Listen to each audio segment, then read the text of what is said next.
That's the spirit that we all need to embrace.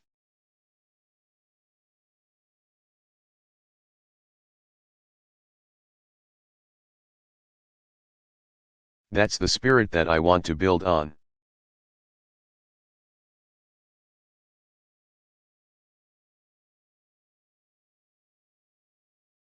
It's one of the reasons why next week, using the task force that we had set up after Ferguson,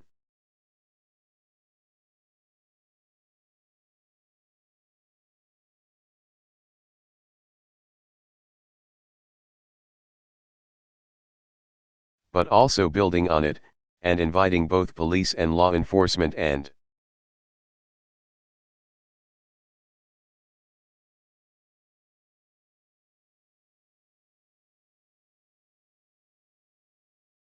community activists and civil rights leaders, bringing them together to the White House.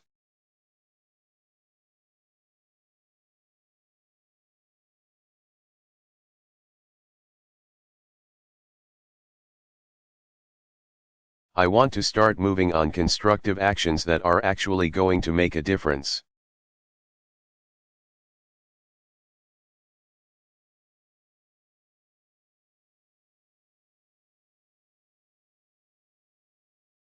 Because that is what all Americans want.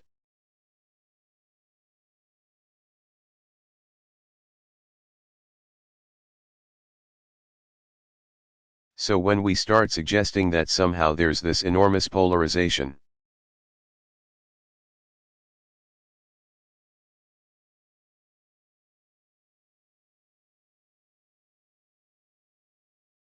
and we're back to the situation in the 60s, that's just not true.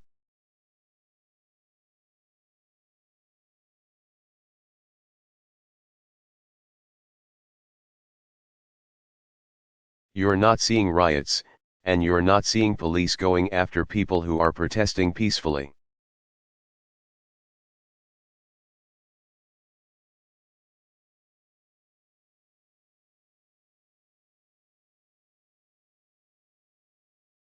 You've seen almost uniformly peaceful protests.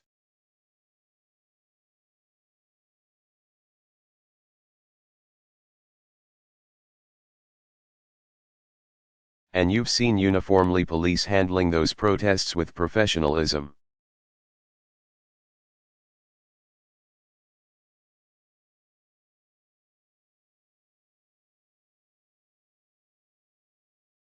And so, as tough, as hard, as depressing as the loss of life was this week, we've got a foundation to build on.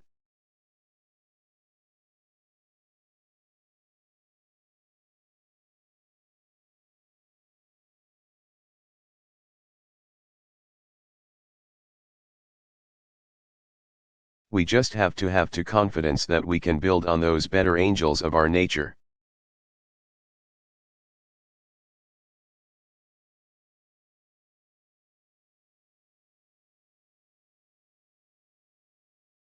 And we have to make sure that all of us step back, do some reflection.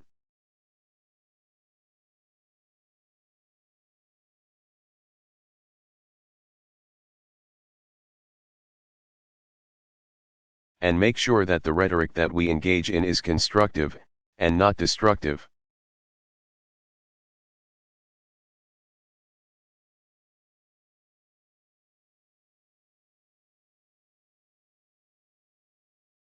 That we're not painting anybody with an overly broad brush, that we're not constantly thinking the worst in other people rather than the best.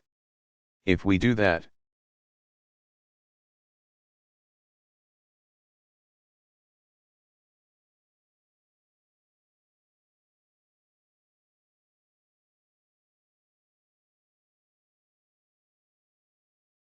then I'm confident that we will continue to make progress.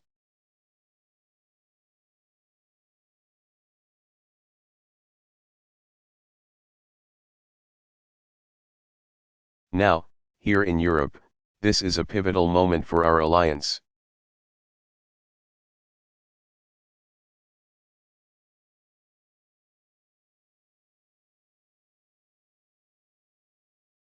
In the nearly 70 years of NATO,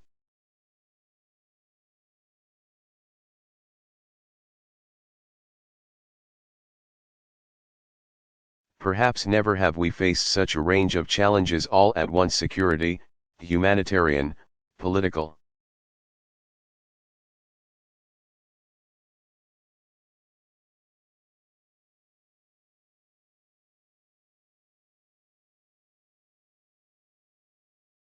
NATO nations: the United States, Canada, France, Belgium.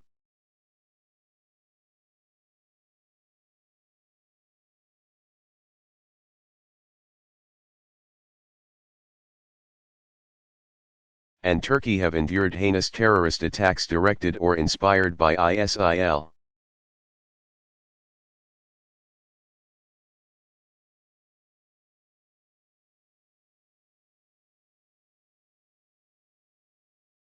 Russia has violated the sovereignty and territorial integrity of an independent European nation, Ukraine.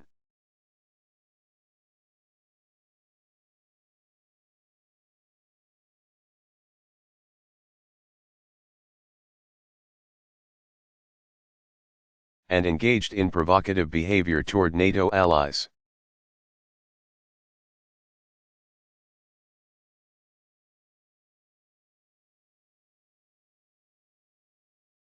European borders and economies have been tested by millions of migrants fleeing conflicts and deprivation.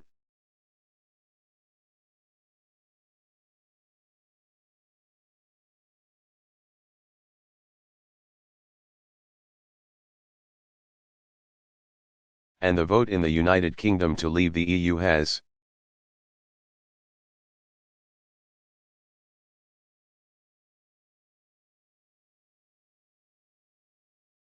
raised questions about the future of European integration.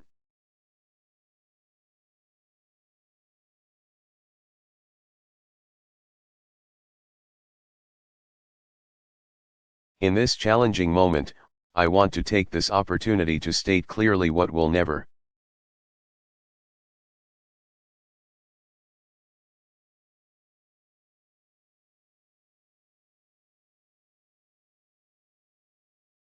change, and that is the unwavering commitment of the United States to the security and defense of Europe.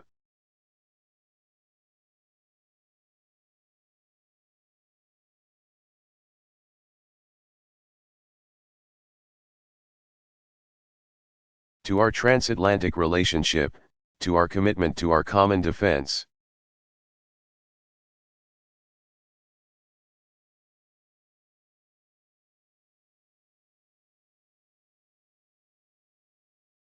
And next year will mark the 100th anniversary of the first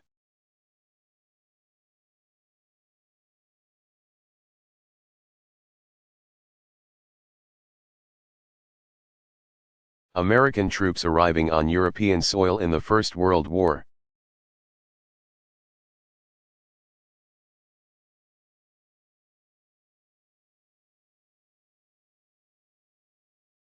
And ever since, through 2 world wars, a long Cold War, and the decades since.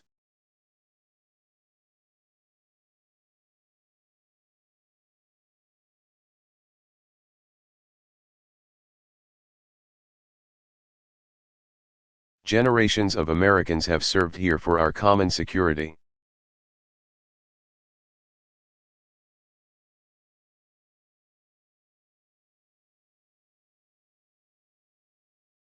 In quiet cemeteries, from France to the Netherlands to Italy, Americans still rest where they fell.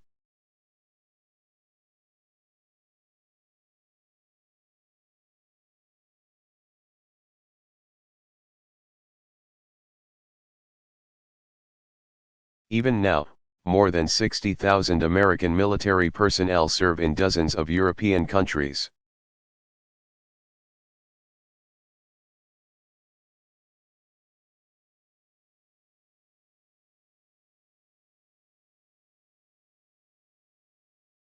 And my point is this: in good times and in bad, Europe can count on the United States always.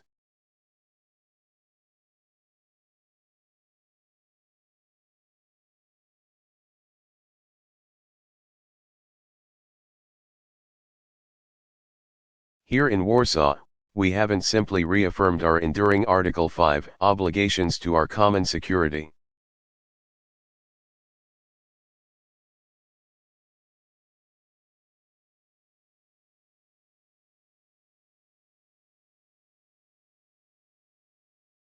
We're moving forward with the most significant reinforcement of our collective defense any time since the Cold War.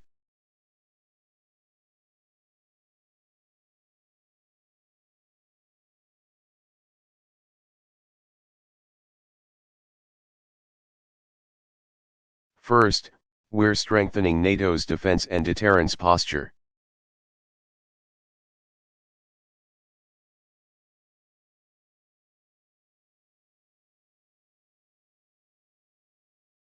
Building on our European Reassurance Initiative, which has already increased readiness.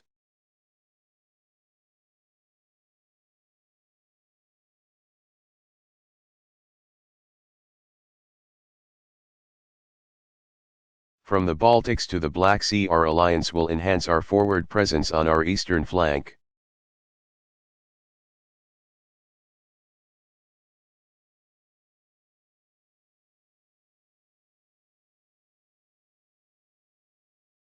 As I announced yesterday, the United States will be the lead nation here in Poland.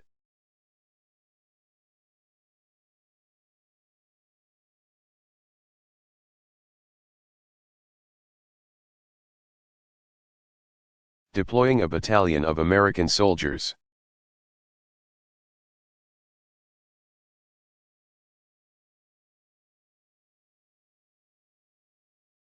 The United Kingdom will take the lead in Estonia, Germany in Lithuania, and Canada in Latvia.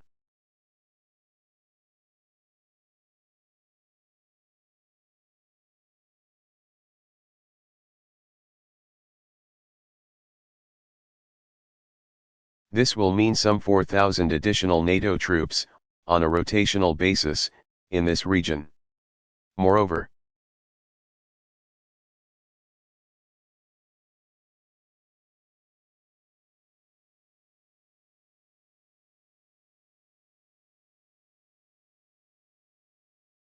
the additional U.S. Armored Brigade will rotate through Europe, including an additional 4,000 U.S. troops.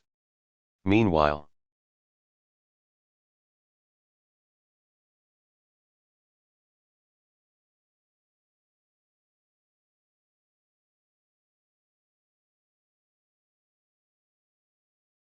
to the south, we agreed on new deterrence measures in Romania and Bulgaria.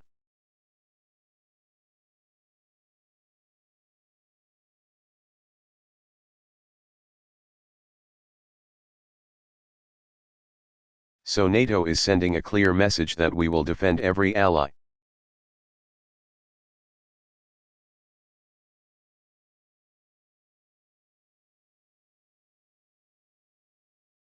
We're also strengthening the readiness of our forces against a range of threats.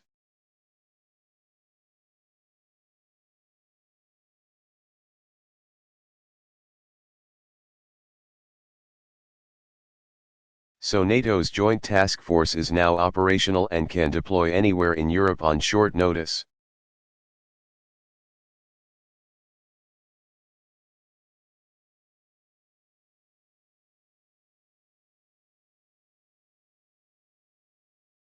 With recent progress here in Poland, Romania, and Spain, NATO's ballistic missile defense is coming online.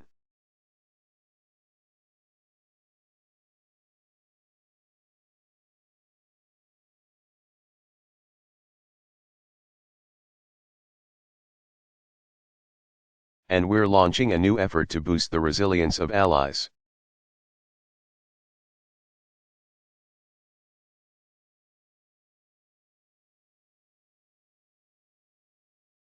To better defend against new types of threats, including cyber attacks.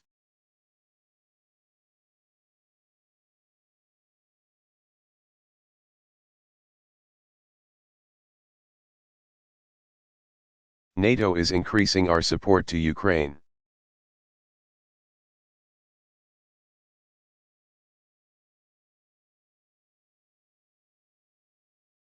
At our meeting of the NATO-Ukraine Commission,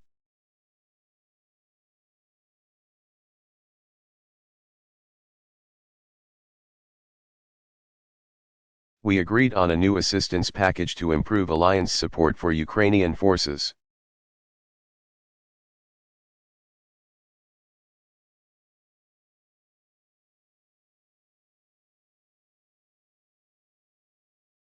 Prime Minister Cameron, President Hollande, Chancellor Merkel.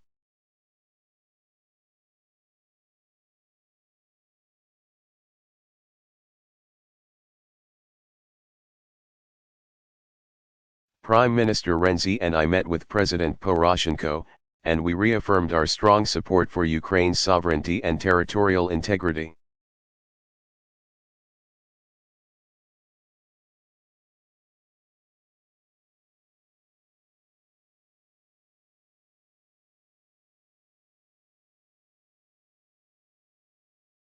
As well as the need to continue political and economic reforms.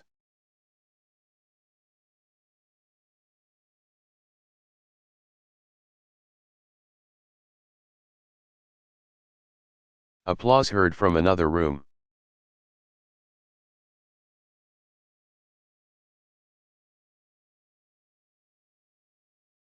Thank you.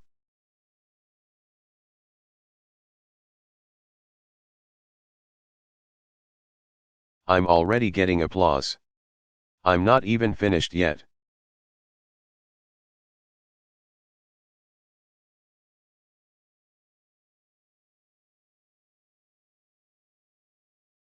And even as the NATO-Russia Council will meet in Brussels next week.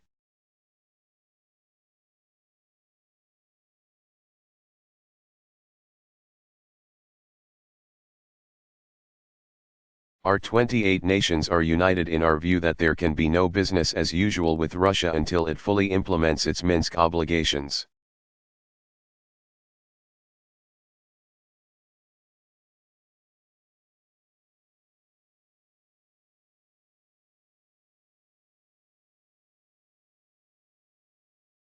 NATO will do more also to fight against terrorist networks.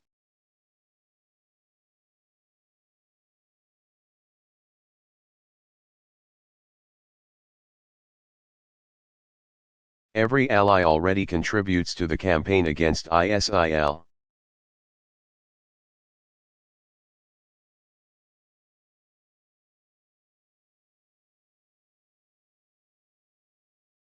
Now, the alliance will contribute a WACS aircraft to improve our intelligence.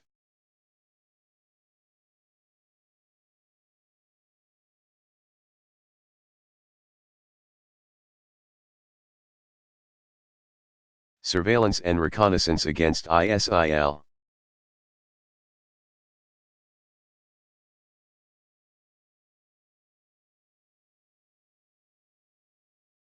NATO training of Iraqi security forces, currently run in Jordan.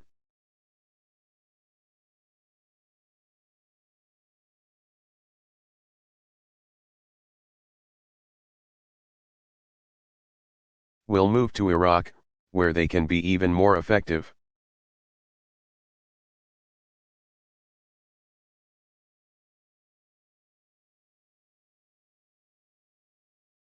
And building on my decision to largely maintain the current U.S. troop presence in Afghanistan into next year.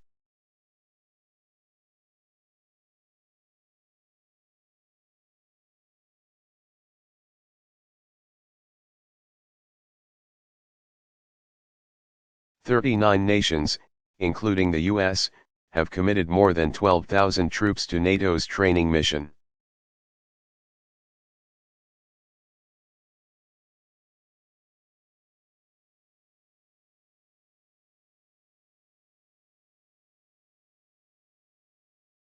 And, in addition, some 30 nations have pledged upwards of $900 million to help sustain.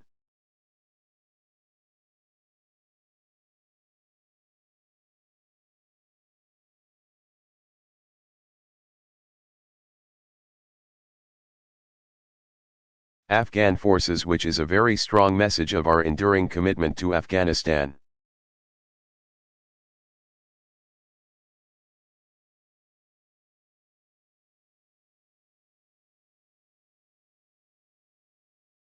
We're bolstering our efforts on NATO's southern flank.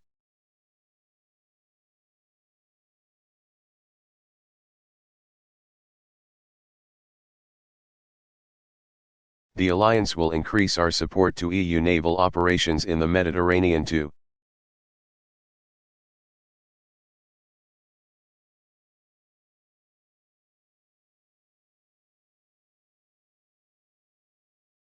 Stop arms traffickers and go after criminals that are exploiting desperate migrants.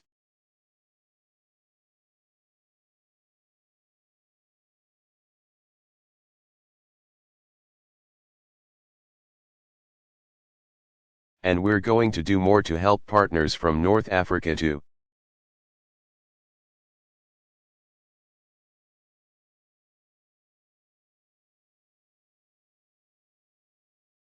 The Middle East to Georgia strengthen their own defense capacity.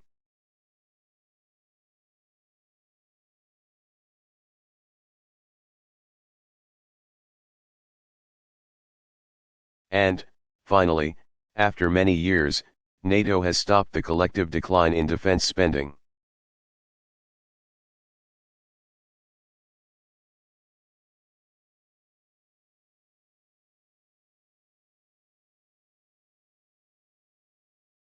Over the past 2 years, most NATO members have halted cuts and begun investing more in defense.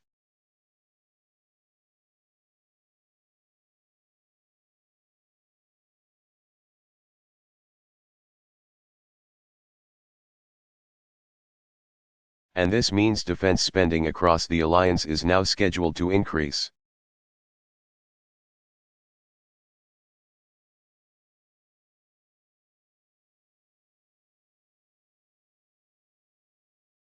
I especially want to commend our friends in the UK, Poland, Greece, Estonia, all who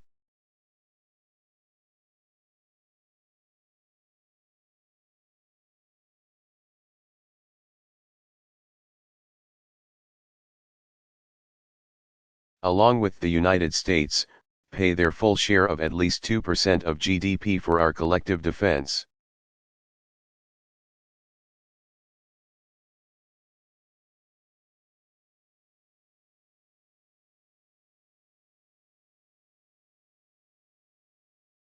But for those of you doing the math, that means that the majority of allies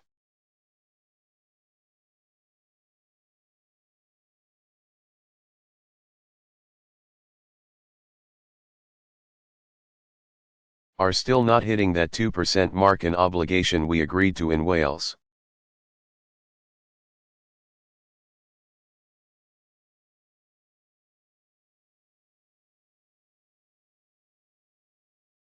So we had a very candid conversation about this.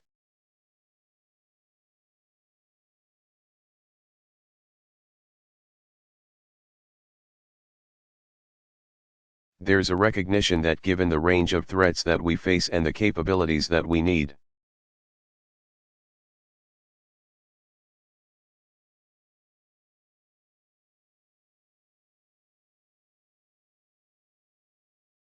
everybody has got to step up and everybody has got to do better.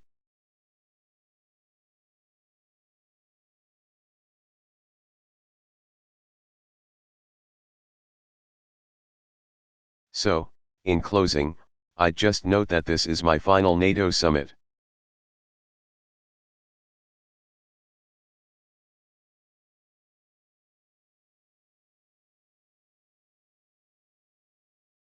Throughout my time in office,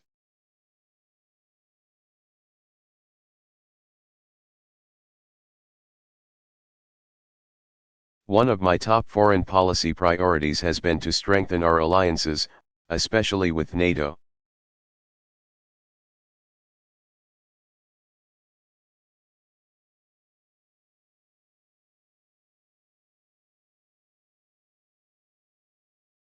And as I reflect on the past 8 years, both the progress and the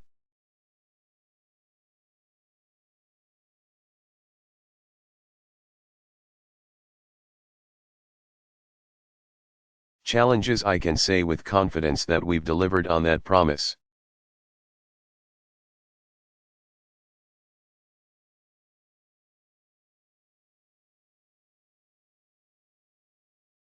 The United States has increased our presence here in Europe.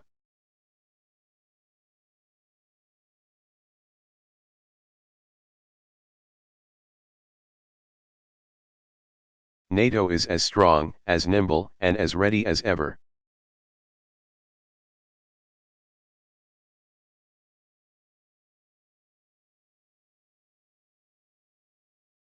and as we see from the presence of Montenegro at this summit.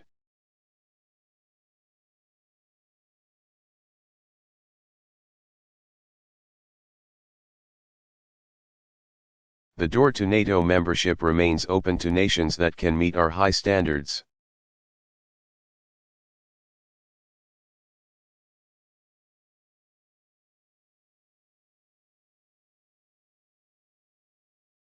So nobody should ever doubt the resolve of this alliance to stay united and focused on the future.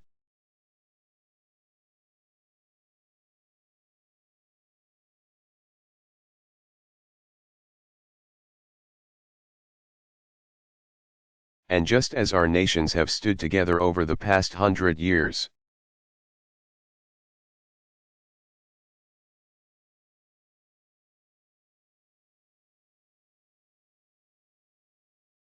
I know that we'll stay united and grow even stronger for another 100 more.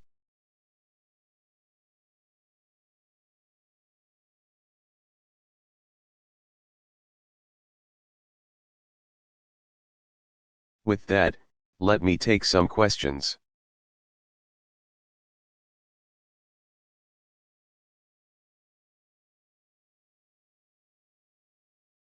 I'm going to start with Kathleen Hennessy of AP.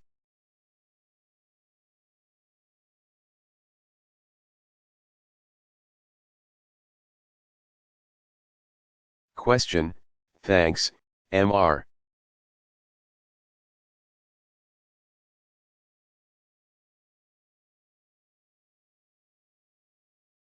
President. I wanted to specifically ask about the Dallas shooting and the attacker there.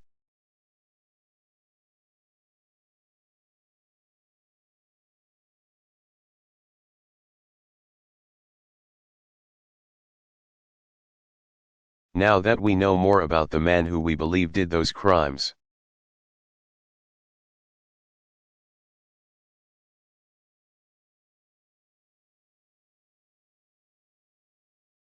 I'm wondering if you could help us understand how you describe his motives.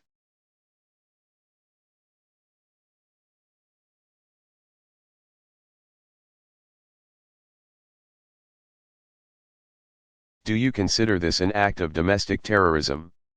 Was this a hate crime? Was this a mentally ill man with a gun?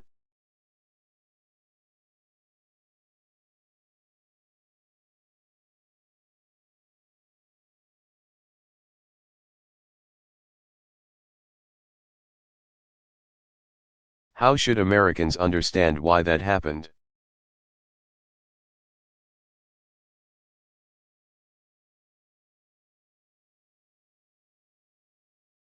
And then also, on the issue of political division and looking for solutions.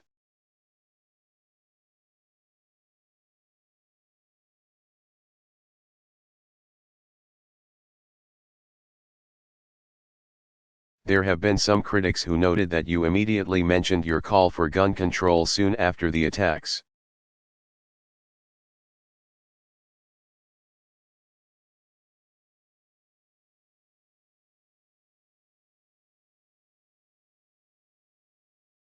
Do you think that in any way encourages or ensures that people retreat to their corners as they think about this?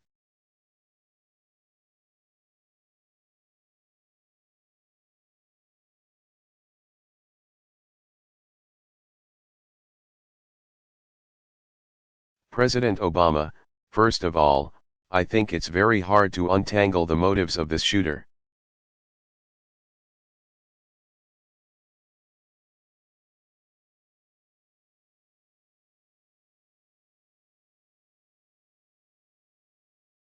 As we've seen in a whole range of incidents with mass shooters, they are, by definition, troubled.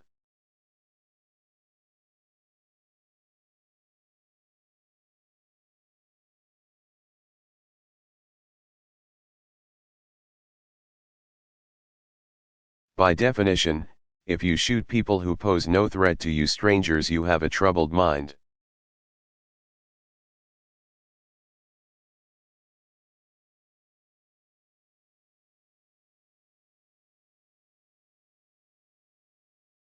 What triggers that, what feeds it, what sets it off?